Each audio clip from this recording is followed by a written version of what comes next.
السلام علیکم ناظرین، ہم پڑھ رہے ہیں بہت ہی مشہور کتاب الاستمداد مشکل کشا نبی۔ حدیث نمبر ہے 17۔ حضرت امام مسلم علیہ رحمہ صحیح مسلم میں حدیث درج فرماتے ہیں۔ حضرت ابو ہریرہ رضی اللہ تعالی عنہ فرماتے ہیں کہ میری ماں مشرکہ تھی، میں اسے اسلام کی دعوت دیتا مگر وہ نہ مانتی تھی۔ ایک دن جبکہ میں نے اپنی والدہ کو اسلام کی طرف بلایا۔ اگر آپ نئے ہیں تو سب سے پہلے ہمارے چینل کو سبسکرائب کر دیں اور ساتھ بیل آئیکن کے بٹن کو بھی دبا دیں۔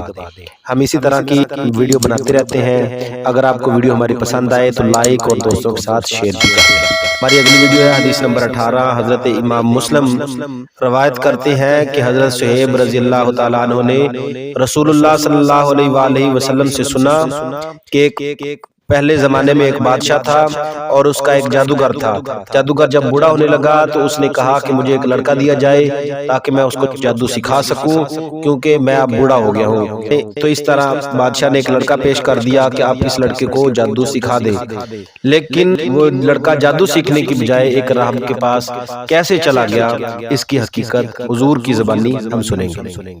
ایک دن جبکہ میں نے اپنی والدہ کو اسلام کی طرف بلایا تو اس نے میرے نبی صلی اللہ علیہ وسلم کی شان میں نازیبہ بات کہی جس کو میں سن نہیں سکتا تھا۔ میں وہاں سے چلا اور نبی کریم صلی اللہ علیہ وسلم کی خدمت میں روتا ہوا حاضر ہوا۔ رسول کریم صلی اللہ علیہ وسلم نے فرمایا، اے ابو ہریرہ کیا ہوا؟ میں نے سارا ماجرا عرض کر دیا۔ یہ بھی عرض کر دیا کہ اے اللہ کے پیارے رسول صلی اللہ علیہ وسلم میری والدہ کے لیے ہدایت کی دعا فرما دے۔ یہ سن کر نبی کریم صلی اللہ علیہ وآلہ وسلم نے یوں دعا فرمائی، یا اللہ ابو ہریرہ کی والدہ کو ہدایت نصیب فرما۔ یہ دعا سن کر میں خوشی سے واپس لوٹا تیز چلتا ہوا، اور جب میں دروازے پر پہنچا تو دروازہ بند تھا، اور جب میری والدہ نے میرے پاؤں کی آہٹ سنی تو زور سے فرمایا، اے ابو ہریرہ ٹھہر جا۔ جب میں کھڑا ہو گیا تو میں نے پانی چلنے کی آواز سنی۔ چونکہ میری والدہ غسل کر رہی تھی، اس نے غسل کر کے کپڑے پہنے اور دوپٹہ نہ اوڑھ سکی، بلکہ جلدی سے دروازہ کھول کر کہا، ابو ہریرہ گواہ ہو جاؤ، اشہد ان لا الہ الا اللہ و اشہد ان محمدًا عبدہ و رسولہ۔ یہ سن کر میں واپسی خوشی سے روتا ہوا دوڑتا آیا اور دربار نبوت اور رسالت صلی اللہ علیہ وسلم میں حاضر ہو کر ماجرا عرض کر دیا تو نبی کریم صلی اللہ علیہ وآلہ وسلم نے اللہ تعالیٰ کی حمد فرمائی اور فرمایا، بہت اچھا ہوا۔ مسلم شریف جلد نمبر 2 صفحہ نمبر 301 اور مشکاۃ شریف صفحہ نمبر 535۔ ناظرین محترم، اس حدیث جلیل میں یہ بات کتنی واضح ہے کہ نبی رؤوف الرحیم صلی اللہ علیہ وآلہ وسلم کے دربار گوہر سے ایمان جیسی نعمت اعلیٰ بھی ملتی ہے۔ باقی نعمتوں کا تو پھر کہنا ہی کیا۔ نبی کریم صلی اللہ علیہ وسلم نے دعا رحمت فرمائی، حضرت ابو ہریرہ رضی اللہ تعالی عنہ اور ان کی والدہ مکرمہ رضی اللہ تعالی عنہ کی مدد نہیں فرمائی؟ کیا آپ صلی اللہ علیہ وآلہ وسلم کی دعا کرم سے حضرت ابو ہریرہ رضی اللہ تعالیٰ عنہ کی والدہ کو ایمان و اسلام کی دولت مل گئی؟ اس سے بڑھ کر اور کیا مدد ہو سکتی ہے؟ لیکن ایک نجدی ہے کہ اسے کوئی دلیل نظر نہیں آتی، اس کی آنکھوں پر بغض رسول کی پٹی بندھی ہوئی ہے۔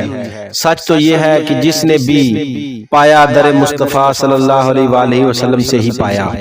در رسول صلی اللہ علیہ وآلہ وسلم حقیقت میں در خدا ہے۔ جس بدبخت نے در رسول صلی اللہ علیہ وسلم سے منہ پھیرا، اس نے بلا شبہ خدا کے در سے منہ پھیرا۔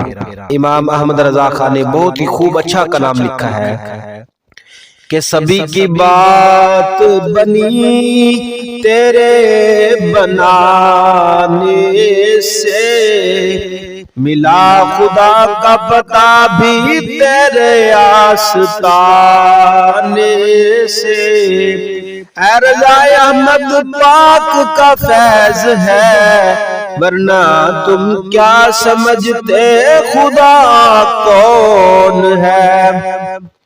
سبھی کی بات بنی تیرے بنانے سے، ملا خدا کا پتہ بھی تیرے آستانے سے، اے رضا احمد پاک کا فیض ہے، ورنہ تم کیا سمجھتے خدا کون ہے؟